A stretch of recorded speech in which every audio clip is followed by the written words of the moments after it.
ഇഞ്ചി ഉള്ളു കേട്ടോ. മീൻ കറി വെക്കാനായിട്ട് നോക്കിയത്. അപ്പൊ മീൻ കറി വെക്കാൻ ഇഞ്ചിയില്ല.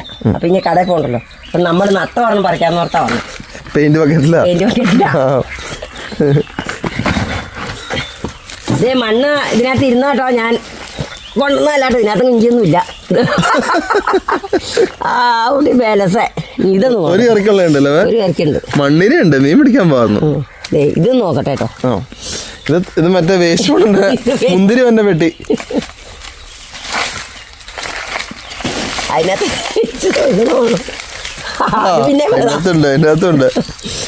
അത് പിന്നെയും വേദ. ഓർണ ഇത് ഇവിടെ ഇത്ര ഉള്ളു കേട്ടോ. എന്നെയാണേലും ചട്ടിക്കിടണ കേട്ടോ സുഖം. പറിക്കാൻ എളുപ്പം. മീൻകറി വെക്കാനുള്ളതും പിന്നെ കുറച്ച് ദിവസത്തേക്കുള്ളതും കിട്ടിയില്ലേ? ദിവസത്തേക്കുള്ളതും കിട്ടി. ഇങ്ങനെ ഓരോ ചാക്കിയുടെ പാത്രത്തിലൊക്കെ ഉണ്ട്. നല്ല ഫ്രഷ് സാധനം അല്ലേ? നല്ല ഇഞ്ചിയല്ലേ?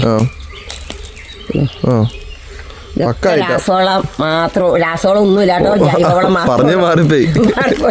നമ്മുടെ സ്ലറി ഒഴിക്കും. എന്നാ നട്ടാലും സ്ലറി ഒഴിക്കും. ഇവിടെ 2 കാബേജ് ഉണ്ട്. നല്ല സെറ്റപ്പായിട്ട് വന്നു. 1.5 ആഴ്ച ആയുള്ളൂ.